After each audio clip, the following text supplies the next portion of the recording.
Good morning, KOTA Territory. We are just a couple of minutes away from South Dakota Governor Kristi Noem giving her budget address to a joint session of the state legislature. This will be the 135th state budget, which the governor says will be, as always, a balanced budget.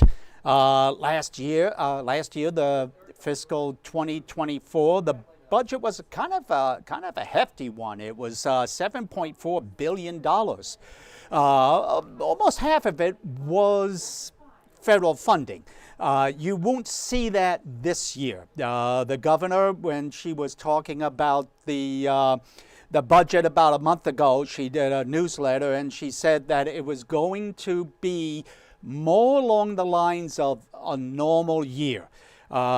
Which means there won't be a lot of extra funding. We had that because of COVID. And the state, if I remember, I wrote it down, $974 million is what the state did receive in American Recovery Act funding. The state has about $105 million of that left. And so that's what the legislature will work on. I'm still monitoring it and taking a look to see when the governor will show up. It's usually a couple of minutes after, so we can go through a few things. As I said, the $105 million I have left, what is the legislature going to do with it? Well, some people would like to see it go into the water infrastructure. That's very important. And State Senator Helene Duhamel from Rapid City is one person who was spearheading a campaign to try to get funding to improve West River water quality and quantity. She just was a little shy of the votes she needed the last legislative session. With this $105 million, if the legislature is okay in shifting that into water infrastructure, we might see some of that there. Let's see, as we were talking about it, the state economy, the governor says it's strong, even though she does say we are going to go back to a more normal year. So you won't have a $7.4 billion budget this year. Last year they had surpluses, and if you remember, there was like a 2% across the board sales tax cut. It's not quite what the governor wanted. She wanted the food tax cut. She didn't get that, but there was this 2% across the board. The only thing is that is supposed to end, what, 2027? If I remember correctly, and she would like to see that permanent this year. I don't know what she's going to talk about on the budget for that. But the biggest thing she says is families. You know, she doesn't want to tax the family, she says. They want to focus on the needs of the people. And as she said, it's a time to get back to the conservative spending. Doesn't want to raise taxes, so you will not see that. It's whether you see anything cut anywhere, it's hard to say. The state budget, besides education, which takes up a big chunk, you've got funding for health care and social services. That's also quite large, and also taking care of the state workers. You've got to pay them. Let's see, right now they're getting ready, reading some statements, but we're not going to go live to that quite yet. We're going to stick with what we have here. The budget fiscal year 2024, the governor said it did fund important K-12 education, healthcare and state employees, as I said. Also had funding for operations of regional behavior health centers. The governor is now just coming in there. So let's get this going, and we'll see. We'll wait a minute or two before we go full to the governor. It was so great. I love it. Okay. Thank you, everybody. Thank you. Go ahead and be seated. I see before I even begin my budget address, I need to offer up an amendment to add $50 to buy a new gavel for the Lieutenant Governor. But he always keeps things interesting, but that's great. Thank you all for being here. It's my special honor to present to you this year's budget and to see all of your smiling faces back here in Pierre. I want to start with beginning to welcome the Lieutenant Governor, Mr. Speaker, members of the House and the Senate for gathering today, and all of my fellow South Dakotans. Up here in the gallery, I have my husband, Brian, who is with us today, and he has brought some special guests with him. He has Pastor Bob, which is who I know him by from Carpenter, that came out to see the Capitol for the very first time with the Christmas trees, which I think is incredibly special. We forget sometimes how blessed we are to work in this institution, this historic building, but also the incredible work of the volunteers that work so hard to make it a festive place during the holiday season. Also have Guy and Sherry up there, along with the First Lady, Miss Sandy Roden, and my staff and cabinet that are all gathered together as well, who've spent so many hours working on this budget, preparing, and I'm so proud of them and all the work that they have done to run a responsible state government that is accountable to the taxpayers. And we are grateful to be here to present it to all of you today. I'd like to take a minute of personal privilege to honor our military that are here. Every time I walk in and I see you in your uniforms, I get overwhelmed with the sacrifices you make for us. So if you would stand, and if all of our veterans would stand so we could honor them, it would mean the world to me if we could do that right now.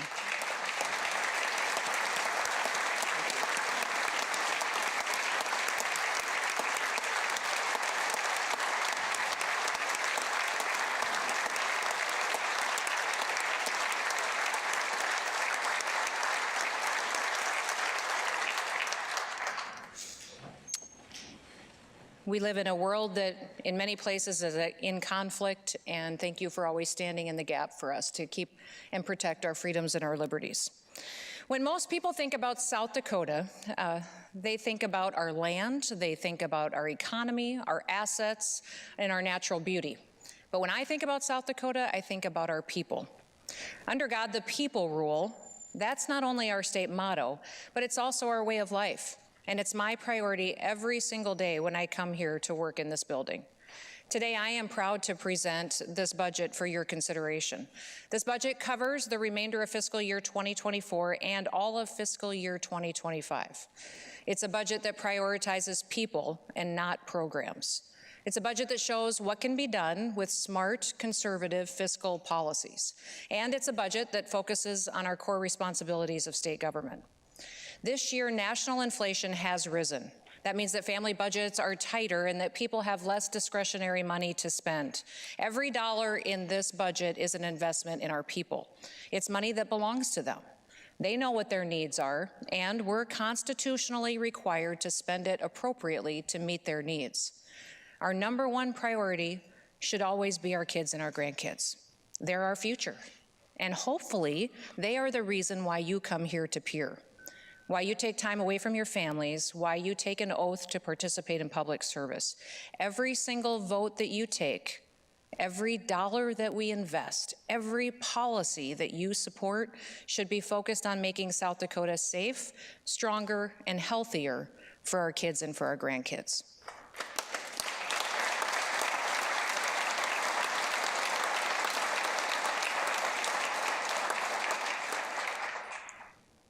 Now, our budget must be focused on the core purposes of state government as defined by our state constitution. My budget proposal today focuses on strengthening education, on building a stronger workforce, and on keeping people healthy, investing in long-term infrastructure, avoiding debt so that we can preserve our low-tax, low-regulatory environment that we are incredibly blessed with today. These priorities are possible because of South Dakota's economic strength. Our economy is one of the strongest in the nation. Clearly, we are feeling the impact of burdensome regulations from the Biden administration, and inflation has risen. People are still adjusting to the increased cost of everyday goods. We're going to embrace conservative fiscal policies to keep South Dakotans financially secure. We have no individual income tax, no corporate income tax, no personal property tax, strong reserve balances, a AAA credit rating, and one of the only fully funded pensions in the entire country.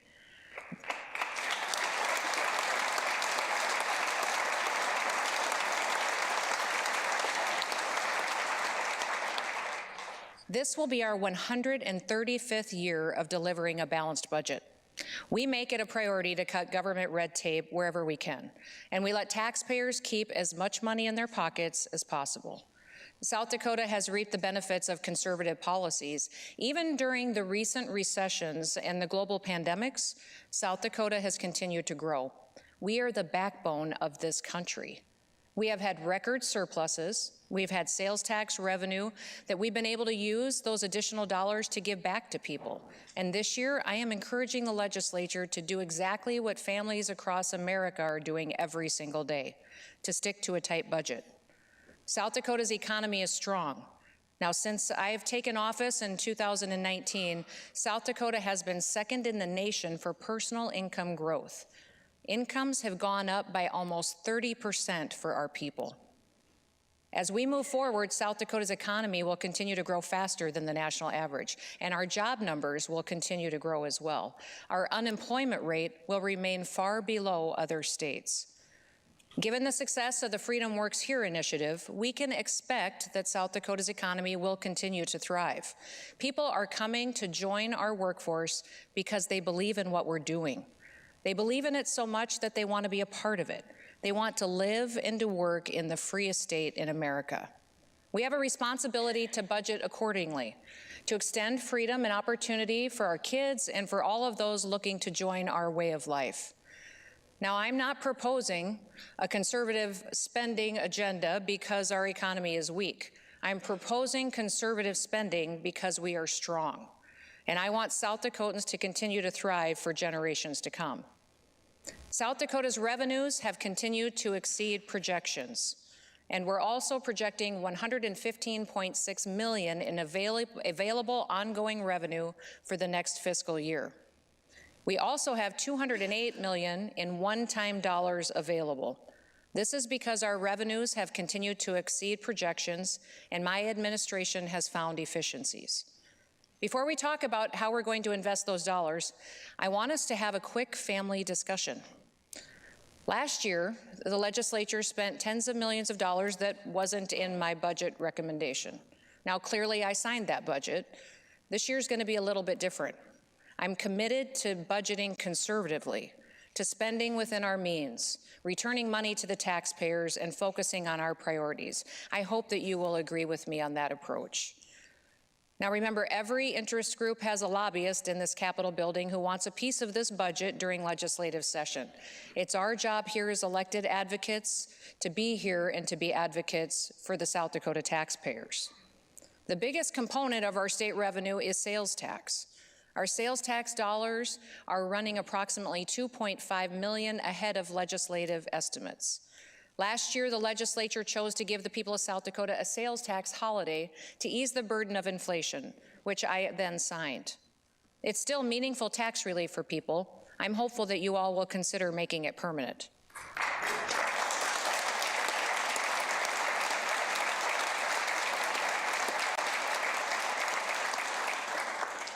A significant portion of our additional revenues comes from unclaimed property receipts, which are now $76 million above estimates.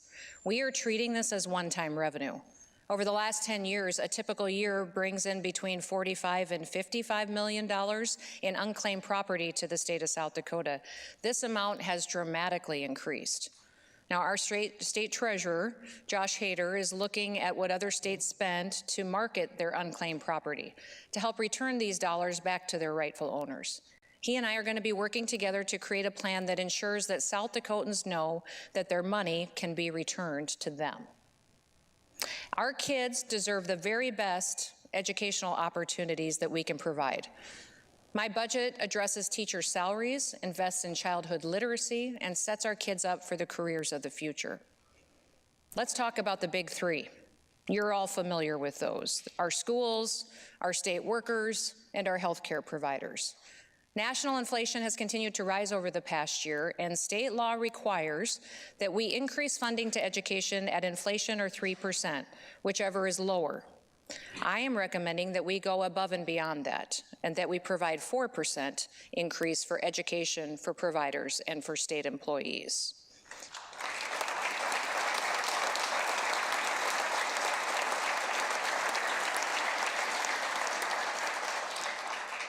We have to take care of our people. We have to address our responsibilities first before we consider special interest projects. By investing 4% in our schools, we will give our school districts the money that they can pass on then to pay our teachers more. Our teachers are one of the most important factors to setting our kids up for a lifetime of success. We've all seen the impact that a great teacher can have on our kids, on their lives and on their learning.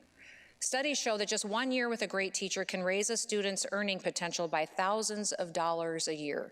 It can even increase a student's self-esteem. Great teachers help make that happen. And we can retain great teachers by paying them what they deserve.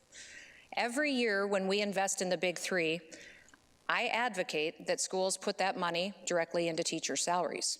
2 years ago, when I requested 6% for the Big Three, I asked schools to invest 6% into teachers. Last year, when I proposed 7% and you agreed, I said the exact same thing. Unfortunately, teacher salaries have not kept up. Since I took office and with this 4% proposal, we will have increased state funding for our K-12 schools by 26.3%. But actual average teacher salaries have lagged far behind. So I would ask, why would we continue to send money to school administrators and school boards when they don't pass it on to teachers? I'm working with my Secretary of Education, Dr. Graves, to bring some ideas to all of you, to the legislature, about how to bridge this gap. Our teachers do incredible things for our kids. They deserve a paycheck that reflects that. Now, I want to discuss a challenge that schools are facing across the country. Literacy rates are dropping dramatically. In fact, schools in cities and states around America and right here in South Dakota are being impacted too. My budget tackles these challenges head on. One of the biggest ways that teachers can help a student succeed is by helping them learn how to read. If a child can read by the time that they're in 3rd grade, they will have a much higher chance to succeed in their lives. Research tells us that there is a better way to teach kids how to read. We're going to trust the science of reading.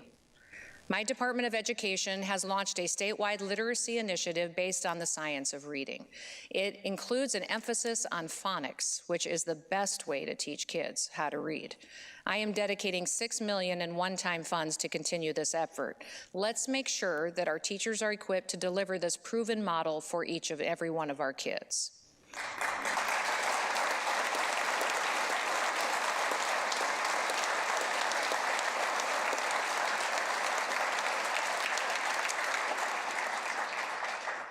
And if our kids can graduate from high school ready for a college or a career, we can set them up for success. When I first became governor, I decided to make Jobs for America's Graduates, or JAG, a priority because of the proven model of helping at-risk students become better prepared for their future. JAG is working. It helps kids who are at risk of not graduating from high school. Because of the skills that these students learn, 94% of kids who participate in JAG end up graduating. And when I took office, just a very few schools in South Dakota were utilizing JAG. In 2020, we established a full-time facilitator to cooperate with students and schools to set up JAG programs, and today 13 schools across the state have full-fledged programs with students thriving. These kids are completing high school. They're going to college and they're achieving the career of their dreams. So why would we stop at just 13 schools? Today, I'm proposing that we target available federal dollars to invest in JAG. We will expand JAG to more schools. We'll set many more kids up for a lifetime of achievement. We educate our kids so that they can learn and they can be successful. We also educate them so that when they can get a good paying job in the career of their dreams, they could do that right here at home too. My proposed budget supports these priorities in several different ways. Now first, we have a very exciting new opportunity for the jobs of the future right here in South Dakota. For too long, our kids were moving out of South Dakota. They were going after exciting technology jobs, and we wanted them to have that opportunity right here at home. We changed it. We made tech research in South Dakota our next big industry. Today, I'm announcing the next step in that effort. We will partner with several state universities on a Center for Quantum Information Science and Technology and invest $6 million in one-time funds to offer unprecedented opportunities for students at Dakota State University, at the School of Mines, SDSU, and USD. Our universities will be on the cutting edge of quantum computing. Now, quantum computing uses the physical properties of subatomic particles to hold a charge. This new field can do exponentially more than a regular computer can do. Imagine a task that it would take regular computers 20 years to accomplish. A quantum computer could handle that task in just a matter of seconds. This center will combine numerous fields to make tremendous advancements in cybersecurity, agriculture, healthcare, and more. South Dakota will be a leader in an emerging technology, and it's our fastest growing industry. South Dakota is making it a reality. The jobs of the future are not just in cyber and in tech. Our kids need good-paying jobs in an exciting variety of different fields. South Dakota has some of the very best tech colleges in America. They're setting our kids up for many career opportunities, and I'm proposing $4.8 million in one-time funds for equipment at our technical colleges. This builds on the investments that we have made over the years. Mr. Speaker should be happy about this one. We are giving South Dakota students the job training they need on the best and the most up-to-date equipment right here at home. Some of our kids who want to join the careers of our state workforce, they will also be called upon to serve in public service, just like those of you who are here in this chamber. This budget supports our state employees who do so much for the people of South Dakota. They work every single day to make the state safer, stronger, and healthier. My proposal gives a 4% raise to state employees so that we can continue to attract and retain the best and the brightest.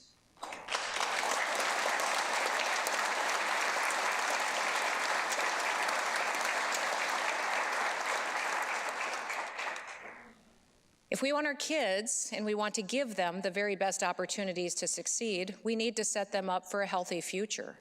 The 4% increase for our providers is an important step to help promote good health for our kids, but also for every South Dakotan at every age and at every stage of life. This increase doesn't pick winners and losers. Inflation is impacting all of our providers, so we should provide them all with relief.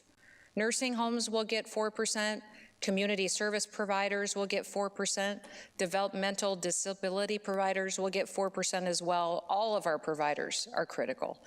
I'm sure that you'll have discussions and that you'll have debate throughout the budget process about giving more money to one provider group over another. Some of you might support more money for long-term care, or a program that might really help your district, or even a tuition freeze at our state universities instead of helping certain providers.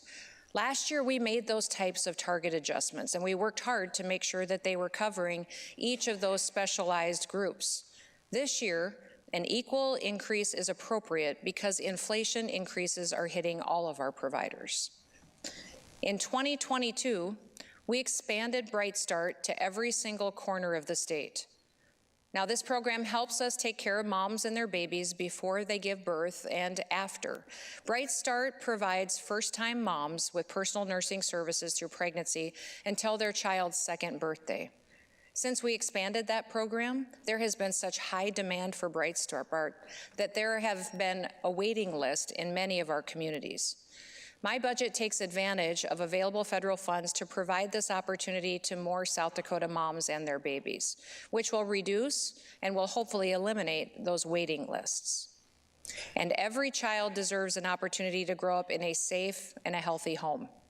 For some, that just isn't possible in the current home that they're in. We must support foster care, guardianships, adoptions for kids who need them.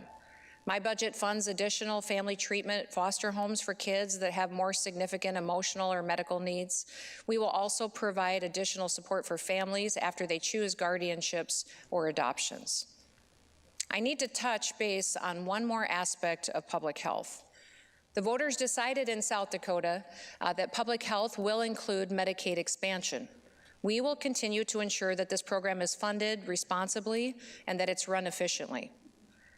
We still have one more full year of enhanced federal FMAP dollars, which are helping us defer the total cost of what Medicaid expansion is. But in fiscal year 2026, the full need will be about $64 million. Last year, the legislature provided $11.4 million to get us part of the way there. This year, my budget proposes an additional $18.3 million to help cover the costs of the program, and we will need to continue to address these funding issues in the years to come. Every single South Dakotan needs safe roads, bridges, dams, and water infrastructure to live their day-to-day lives. We still have about $105 million in remaining federal ARPA dollars from the federal government. As all of you know, we didn't ask for these dollars. The federal government sent them to us. They told us if we sent them back to them, they would be reappropriated to other states to be spent.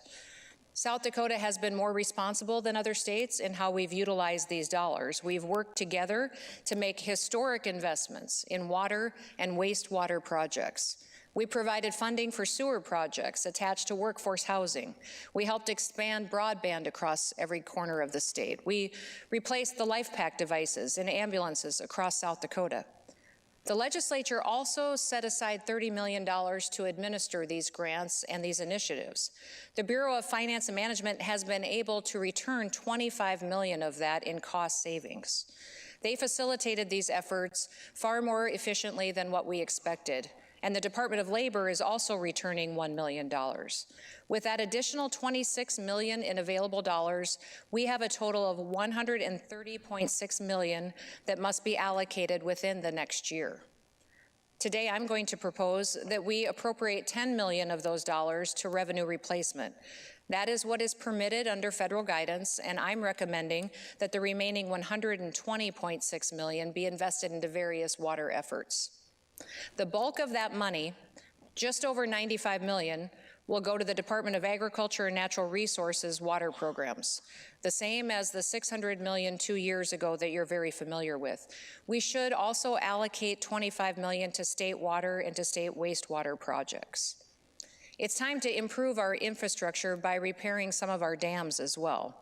I know many of you are familiar with some of the challenges that we face across the state with some of our dams. The Richmond Dam still needs about $20 million in repairs. If we invest $9.7 million in one-time state dollars, school and public lands can leverage FEMA dollars for the rest of it. In similar manner, my budget proposes $2 million to repair the Lake Alvin and Newell Lake Dam. The federal government will provide additional funding to complete this project as well. I'm proposing $7 million in one-time funds to support IT modernization for our state government programs. Our platforms have to keep being invested in our technology to keep our systems protected. Listen, our state systems are attacked every single day by bad actors, and it is our responsibility to keep our citizens' information safe and secure. Now, by funding all of these infrastructure projects, we avoid having to bond for all those needs. That means that we don't incur debt that our kids will be responsible for paying off in the future. So I want to give you a quick update on two different projects that are major needs for our state. One of them is the men's prison near Sioux Falls and the women's prison in Rapid City. Now, both of these new modern correctional facilities will keep our communities safer, but they will also address the space that we need that we don't have today, space that prevents us from getting those in our custody the help that they need. With these new facilities, we will be able to address behavioral challenges, substance abuse, skills and jobs training, and other areas that these individuals can use to get out of our prisons and get back into society and to thrive. Every dollar that we set aside now for these projects ensures that the state doesn't need to issue debt in the future. Between the past two legislative sessions and my proposal for this year, we will have dedicated more than $650 million to these important projects. This will save our state $600 million in interest and fees over the next 25 years. That's $50 million in savings to the taxpayers every single year.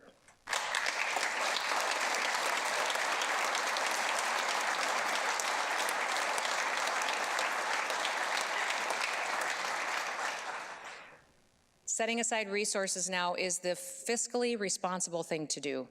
Together, we will ensure that our state's long-term economic health for our kids and our grandkids is protected. The new men's prison in Sioux Falls is needed to replace the Hill, which was built before South Dakota was even a state. My proposed budget sets aside $228 million in one-time dollars for this project. We do that by utilizing the $95.7 million in reserves above 10%, as well as the remaining $132.4 million in one-time funds. We will place these dollars in the Incarceration Construction Fund to prepare for construction of this new safe facility. And as for the women's prison in Rapid City, we broke ground on the completion of the design phase. However, since we broke ground, we learned that there is a $27 million shortfall to this facility, that the space and programming that it needs. We will minimize this need by utilizing federal dollars for water, as well as almost $4 million in remaining land and design dollars.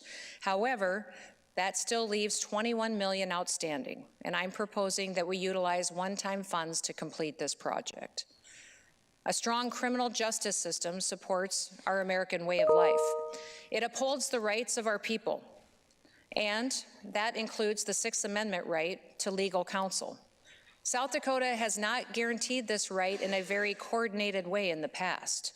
This makes it difficult for courts to obtain qualified and willing attorneys to fill this critical defender role. Chief Justice Jensen initiated a summer task force to analyze our current system and recommend solutions. They found a way to do this better and cheaper.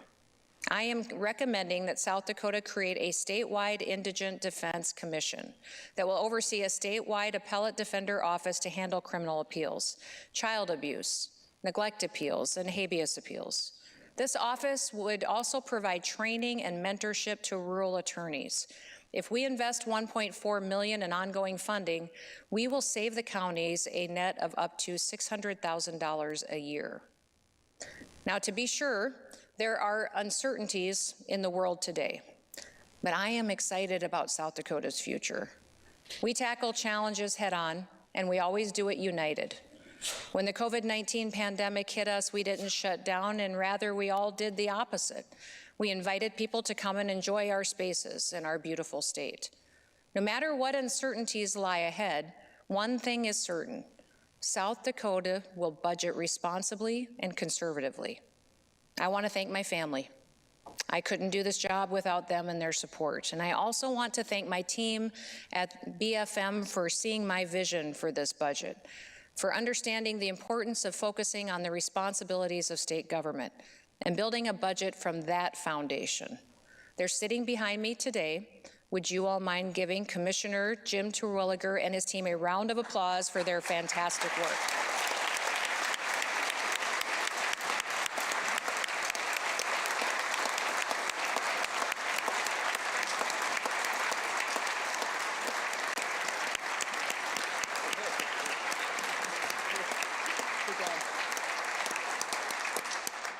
Good job, Twigs. I'm excited about this budget proposal. It's a budget that invests in our future, in our kids and our grandkids, the next generation, in their education, future careers, in their health, in infrastructure that helps us avoid debt in the future. This budget proposal makes smart, conservative, common sense decisions. Now, it's not the job of the government to do everything for people. The job of the government is to empower people to do things for themselves. That's the ideal that America was built on. I am proud to present a budget that prioritizes our kids and puts kids first. Under God, the people rule. We do not come to work every day for ourselves. We come to work to serve the people that make this state great. I hope that South Dakota can continue to be a shining example to the rest of the nation. We put people over programs here. They are hardworking people, and the people of South Dakota are strong. They inspire me each and every day. I pray that we can deliver a budget that they can be proud of, a budget that puts them first. So may God bless you, God bless your work, and have a very, very Merry Christmas. Thank you.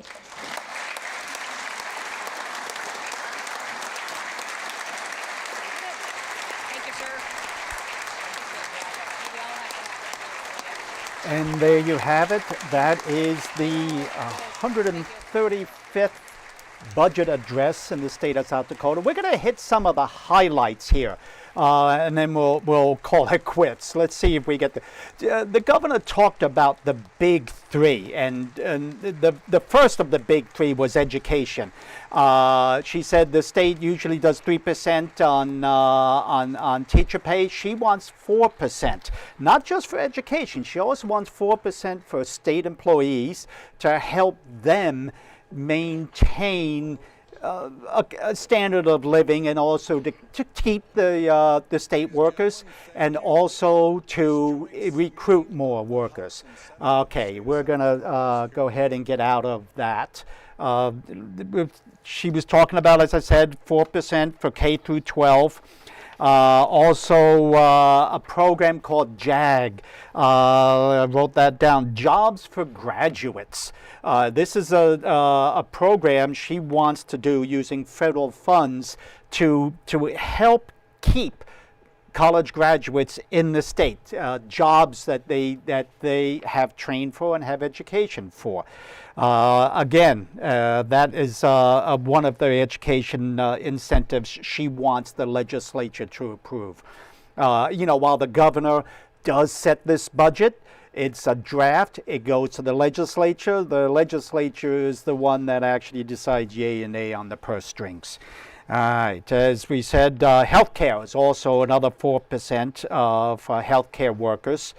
And of that $105 million, I think it was 120 the governor was saying, 120 million, not 105, that American Recovery Act funding. She says that they're going to use a lot of that for the water infrastructure, which is also good. What was interesting to me is a little different is funding for things such as the men's prison in Sioux Falls and the women's prison in Rapid City, to avoid incurring debt by bonding those out. She wants to use one-time money, including reserves, to pay for those facilities, and at the same time keep from incurring more debt. And then obviously you would replenish the reserves later. We'll see how that pans out and what kind of a reaction we get from the lawmakers on it. Also, an indigent legal defense. She wants a state program set up to help indigent people who end up in the court system. In conclusion, she pretty much says that we're going to keep things as conservative as possible. She called it a conservative spending. And we will have more on this later today. I'll have something on the website. And our reporter, Humberto Giles Sanchez, is in Pierre, and he will be back, and he will be putting stories together for KOTA Territory News at 5:30 and 10. And also KEVN Black Hills Fox, the 6 and the 9. And we will see you then. Goodbye. We are clear, Rapid City ER en route back to Hill City. Okay.